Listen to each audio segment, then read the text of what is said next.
So, as a church community, a few of us have been reading the book of James. So, as we're on the last chapter, this one just stood out to me. Like sometimes, you know, when you read the Bible and you think that it's just so like I say poetic. I don't know if I'm going to the extreme by saying poetic, but just the way the comparison that he used here is just anyway. So this is verse 5, and it says, "You have lived on earth in pleasure and luxury. You have fattened your hearts as in a day of slaughter."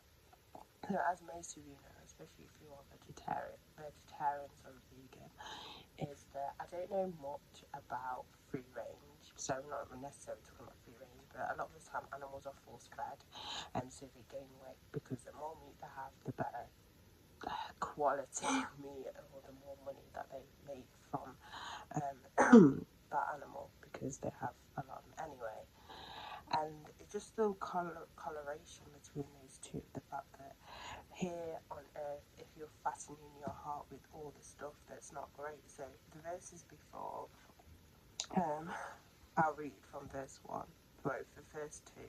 "Your riches are corrupted and your garments are mouth-eaten. Your gold and silver are corroded, and their corrosion will be a witness against you and will eat your flesh with fire. You have heaped up treasures in the last days. Indeed, the wages of the labourers who moved your fields, which you kept back by fraud, cry out, and the cries are reapers and reaching the ears of the Lord of the Lord of Sabbath." And it's just the fact that if you're basically, if you're filling your heart with riches and everything like that, all you're doing is fattening that heart for slaughter, because when it comes to it, you will technically be slaughtered, because you're not going to spend life with God. You're not going to spend life with God. You're going to spend life eternally.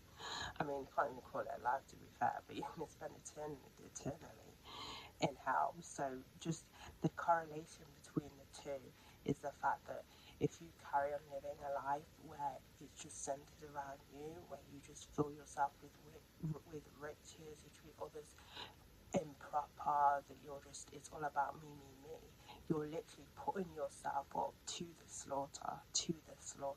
That's what you're literally doing. And I just really love the correlation between the two.